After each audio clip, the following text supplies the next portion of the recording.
Welcome to the Do Zone, where entrepreneurs go to get things done. I'm your host, Josh Thomas. You can find me on all social media at JT Literally. Each week, I bring on experts from a variety of backgrounds to share their secrets on how to optimize performance so you can take massive action and crush your goals. The Do Zone is sponsored by Conversational Funnels, the new way to close deals in 2025 that doesn't rely on any of the old traditional methods everyone hates.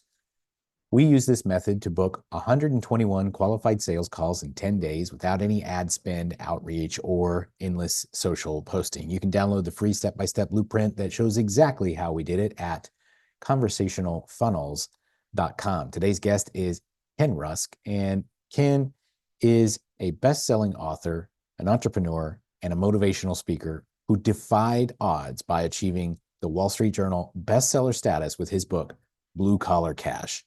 Ken's achievements are rooted in his unconventional path as he takes pride in his lack of higher education. Ken, welcome to the Do Zone. Tell us something you believe is the key to getting stuff done that most people wouldn't think of.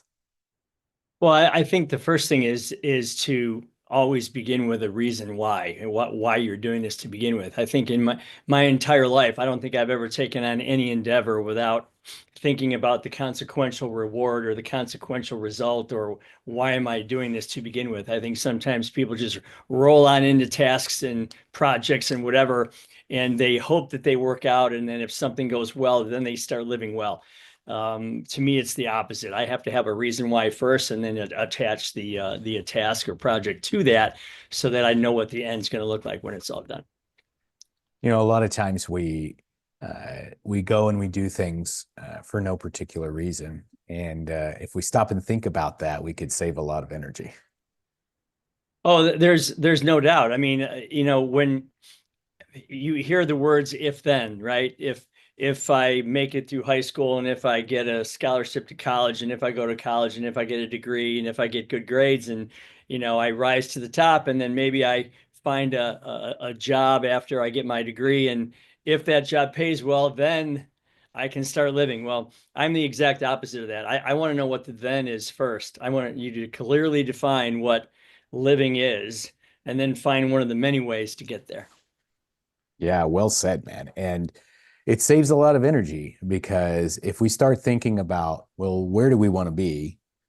Then a lot of times, if we think about the next thing, the next thing, the next thing, we're only looking down right in front of us. And if we're looking down right in front of us, we tend to miss, the full perspective. Sometimes we're like tripping over our own feet. But if we're looking ahead, a lot of times we can skip some of those details in front of us. It's kind of like I'm just visualizing what you're explaining there, and that's kind of how it's sitting with me. Well, yeah, and when I think of what your podcast is about, when I think about entrepreneurs, you know, the one thing that makes a good entrepreneur is he or she realizes early on that the best thing that they can do for their company is to become irrelevant to the day-to-day running of it. And that's a tough pill to swallow for most people because their identity is, I built this company, I am this company, I'm the boss, I'm the this, I'm the that. And what they don't realize is by giving that ego-driven position up, you're gonna grow your company way more than you can do it yourself. It's a tough thing for people to accept at first, but when they see the reality of becoming irrelevant to the day-to-day and relevant to the vision, looking 1, 2, 3, 4, 10 miles ahead, then they understand what real entrepreneurship is all about. Yeah, it's an interesting way to put it because it's like you kind of have to have that ego-driven drive to even want to be an entrepreneur. And then when you get into it, you have to be willing to give it up. It's like the ultimate sacrifice. Like only a few people really have this. And then once you realize, okay, now that you're in here, you're going to have to give it up if you want to really get where you need to go. Well, yeah, and it's necessary because the real entrepreneur says to him or herself, um, I can't get what I want for myself or my company until everyone within it gets what they want first. And the reason that is because companies are linear creatures. I mean, there's from the left, there's people, there's input, there's materials, there's creation, there's product, there's service development, there's something that you make, and then a price is attached to that, and then that thing is sold, delivered, and hopefully paid for, and then there's profit at the end of that line. Well, you as the entrepreneur, you're always at the end of the line. I mean, you can't get paid before something ever happens. So why wouldn't you want everyone in front of you, everyone within an organization to win for themselves first and for the company second? And that's where the true, you know, that's where the true relevance comes from, is recognizing how this whole thing works, giving up some of that, day to day in the trenches, micromanaging, and allowing the thing to thrive and to grow with your, you know, supervision of the whole process and the win at the end as well.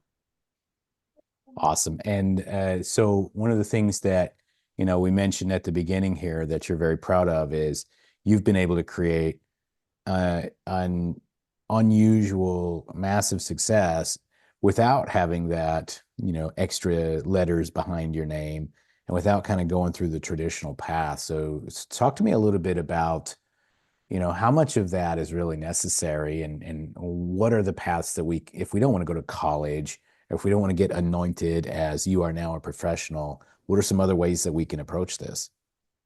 Well, I had a surgeon once tell me, a good friend of mine, and this is going to sound crazy, but he said, he said, Rusk, you're good with your hands. So if you stood next to me for a year and every day when I'm doing knee surgery or shoulder surgery or elbow surgery, every day I gave you one more task to do.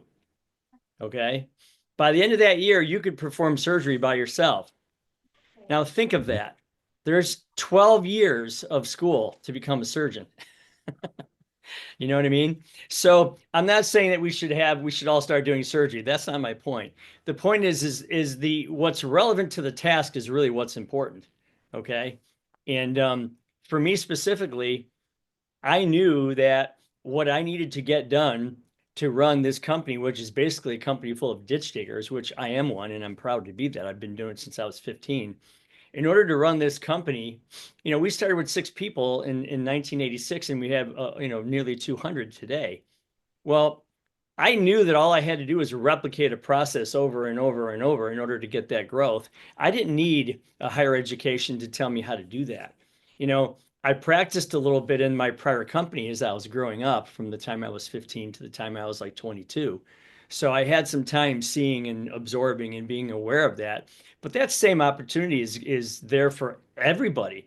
The only difference is instead of paying to go away for 4 or 5 or 6 years, you're getting paid to become aware and to learn those things on the job. So I think people really have to think about, the whole ramifications of their decisions because, you know, in one place you've got all these business owners that would love to sell their companies, but they have no one to sell them to because they're blue collar companies, right? And they're making hundreds of thousands of dollars per year for the owner. Well, if you sign down in one of those companies, you're going to get paid 50, 60, $80,000 a year to learn how to run that company and then buy it or take it over from that person. So by the time you're in it 6 years, 70,000, you're 400,000 to the good versus some people that go to college, they're 200,000 to the bad before they even get their first job. So I think people need to at least consider that before they just jump into the stream and follow the herd. That's right. And so it's I've heard kind of another arrival point for you, which really echoes the first thing that you said about, hey, have a destination in mind. Don't follow the herd. Well, the herd is taking one step at a time. The herd is taking the safe path. The herd is going and complying with what everybody else told them to do. But the person who's going to ultimately be successful is the person who is determining their destination and plotting their own path to get there and grabbing the inspiration and tools and guidance from others along the way. But ultimately, you really have to be in charge of your own path. That's what I'm hearing. Well, there's no doubt. I mean, I just met you, right? There's no way I would know what your favorite car is, what your favorite house is, what your favorite vacation is, your favorite color. There's no way I would know what, your favorite sport or hobby is or any of those things. But I know that you know that. Hmm. right? Right. So why would you listen to society at large telling you who you're supposed to be when you know those things already? All you have to do is go sit in a quiet place and say, what do I want my life to look like? Like in every detail, down to the color. I'm talking about in such detail, it's like the puzzle pieces and you're creating the box. You're looking at the pieces and you're looking at the box cover so you know what to build, right? Hmm. Draw the puzzle box that is to be your life. Get that in front of you, and then let that be your driver. Let that be your guiding light. Let that be your mile marker, your goalpost, whatever you want to call it, to kind of take you towards that. Because we all know that what we focus on, we tend to attract ourselves to in our awareness, our actions, our decisions, our opportunities. So why wouldn't you let that be the driver rather than what society thinks you ought to be? I think that's crazy. If you know already what your perfect lived life could be, then get down on a piece of paper and let's design this thing and figure out what that is. And then you can pick one of the many ways to get there.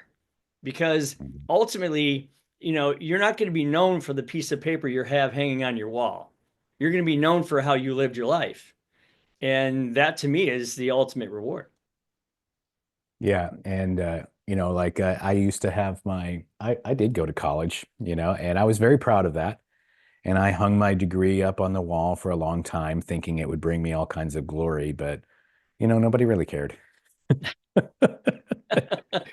Well, I Nobody can made tell you, one comment about it. yeah, I can tell you, no one's ever rolled up into my driveway and seen what I'd accomplished. And I've got a pretty cool place. And again, I worked hard, but I'm very grateful and I'm very blessed and I'm very humbled by what happened. I mean, I had some great things happen that I worked hard to make happen. But nobody ever rolls up into my driveway and looked around at everything I've accomplished and went, "Wow, what degree do you have?" I mean, that's just never happened.